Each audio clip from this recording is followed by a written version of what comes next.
తెలంగాణ భవన్లో బీఆర్ఎస్ మాజీ మంత్రి నిరంజన్ రెడ్డి మాట్లాడుతున్నారు. లైవ్ లో చూద్దాం. వ్యంగ్యంగా అనిపించినా కూడా ఆ బాధను లోకానికి తెలియజెప్పడం కోసం పాపం వాళ్ళు నిన్న ఎక్కడో సోషల్ మీడియాలో వచ్చింది ఒక వార్త.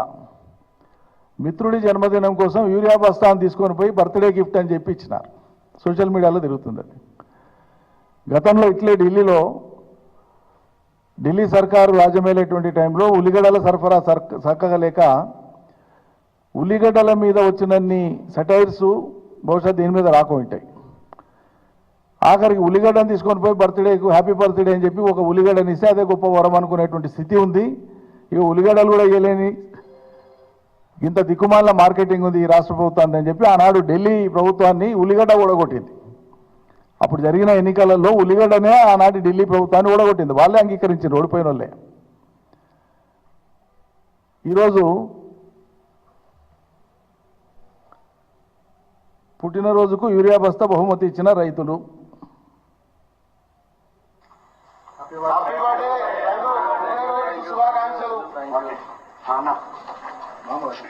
ఈరోజు మా మిత్రుడైనటువంటి మార్ కిషన్ రెడ్డి 50వ పుట్టినరోజు సందర్భంగా మేము రైతులమందరం ఇక్కడ ఉన్న దాదాపు అందరం రైతులమే.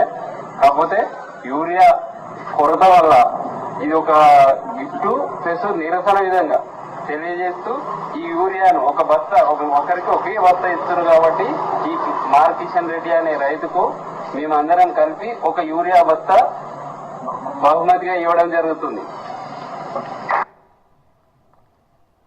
సిగ్గుపడాలి రాష్ట్ర సర్కార్. రోజు బుద్ధిబుట్టింది మాట్లాడతారు, నోటికొచ్చింది మాట్లాడతారు. మంత్రులు కానీ ముఖ్యమంత్రి గారు కానీ. మరి మీ సిపాయిలే కదా, చాలా పెద్ద హరివీర భయంకరులే కదా. ఎందుకు చేతనెత్తలేదు? కేంద్రం ఇచ్చినటువంటి యూరియాను సరఫరా చేయడానికి రాష్ట్రంలో ఎందుకు చేతనెత్తలేదు? ఇంత చేతగానాలకు పాలనా అర్హత ఉందా? అసలు సిగ్గుపడాలి. అసలు కొన్ని లెక్కలు చెప్తాను దయచేసి మీడియా మిత్రులకు, మీ ద్వారా ప్రజలకు కూడా, రైతులు కూడా నోట్ చేసుకుంటారు ఈ వివరాలు. ఈ వానాకాలం పంటలు వేసేటువంటి సీజన్ దాదాపు అయిపోవచ్చింది. ఇప్పుడు కొత్తగా వేసే పంటలు ఉండవు ఈ సీజన్కి, వానాకాలానికి. ఈ వానాకాలంలో వ్యవసాయ శాఖ నమోదు చేసినటువంటి వివరాల ప్రకారంగానే నేను చెప్పేది ఏదైనా కూడా, ఎందుకంటే అది రహస్య డాక్యుమెంట్ ఏం కాదు, బహిరంగమే. వరి 45,21,000 ఎకరాలలో సాగైంది. పత్తి 44,64,000 ఎకరాలలో సాగైంది. ఇతర పంటలు అంటే కంది కావచ్చు, మక్క కావచ్చు, పెసలు కావచ్చు, మరోటి ఇతర వ్యవసాయ పంటలు 18,64,000 ఎకరాల్లో సాగైంది. ఇవి కాక ఉద్యాన పంటలు ఉంటాయి, తోటలు ఉంటాయి. మామిడి తోటలు కానీ, నిమ్మ తోటలు కానీ, బత్తాయి తోటలు కానీ, జామ తోటలు కానీ, ఇటువంటి తోటలు. ఈ తోటలు ఉద్యాన పంటలు. ఇవి 9,34,000 ఎకరాల్లో సాగులో ఉన్నాయి. ఈ మొత్తం కలిపితే 1,17,83,000 ఎకరాల సాగు విస్తీర్ణం ఈ వానాకాలం సీజన్కు. సరిగ్గా గత సంవత్సరం ఏడాది కింది వానాకాలానికి సంబంధించినటువంటి వివరాలు మీకు చెప్తాం. ఇవి కూడా వ్యవసాయ శాఖ నమోదు చేసినవే. వరి గత సంవత్సరం 66,78,000 ఎకరాలు. ఈ సంవత్సరం ఎంత? 45,21,000 ఎకరాలు. అంటే సుమారు 22 లక్షల వ్యత్యాసం ఉంది. పోయిన సంవత్సరానికి ఈ సంవత్సరానికి 22 లక్షల ఎకరాల వరి సాగు విస్తీర్ణం తక్కువ ఉంది ఏడు ఇప్పటికి. సరే, ఇంకా వెనకేసేటోళ్ళు కొంతమంది ఉన్నారు, వేస్తారనుకుంటే 50,000 కావచ్చు, 1,00,000 ఎకరాలు కావచ్చు. 20 లక్షల ఎకరాలు అయితే కాదు కదా, ఆగస్టు అయిపోనే వస్తుంది. మరి 22 లక్షల ఎకరాలలో వరి సాగు గత సంవత్సరం కంటే తగ్గినాక కూడా సాగు విస్తీర్ణం, అదేవిధంగా పంటల విస్తీర్ణం మొత్తం కూడా తీసుకుంటే పోయిన సంవత్సరం కంటే ఈ సంవత్సరం 10 లక్షల ఎకరాల్లో పంటల విస్తీర్ణం తక్కువ ఉంది, అన్ని పంటలు కలిపి తీసుకుంటే కూడా. మళ్ళీ అదేవిధంగా 2022లో మా ప్రభుత్వంలో గరిష్ట పంటల విస్తీర్ణం అన్ని పంటలు కలిపి వానాకాలం సీజన్లో 1,35,00,000 ఎకరాలలో సాగైంది.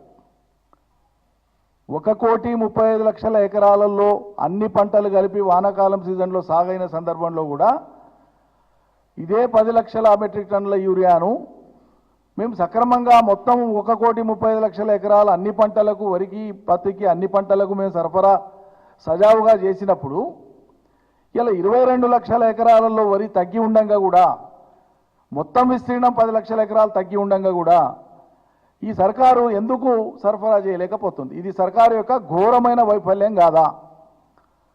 చాతగానితనం కాదా?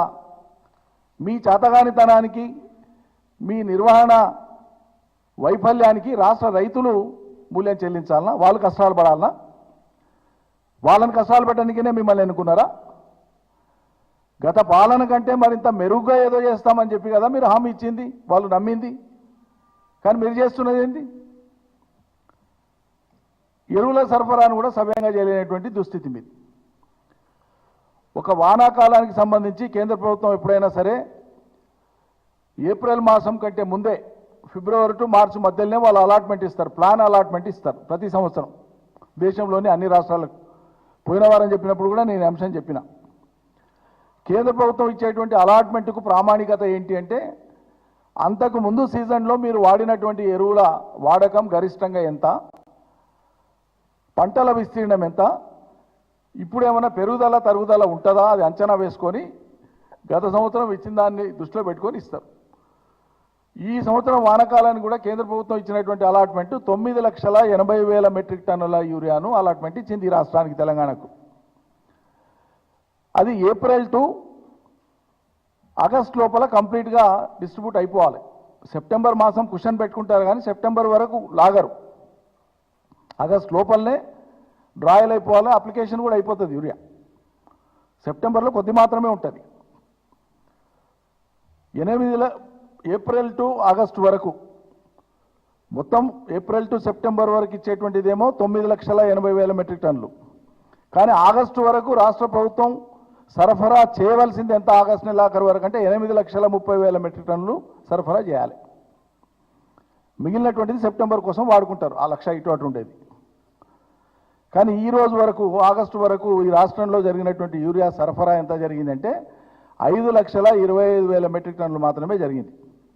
అంటే 3 లక్షల మెట్రిక్ టన్నుల పైచీలకు యూరియా ఈ ఆగస్టు మాసం వరకే మైనస్ ఉంది. ప్లస్ రేపు సెప్టెంబర్ వరకు కావాల్సింది ఇంకో 1,00,000 2 లక్షల మెట్రిక్ టన్నులు కావాలి.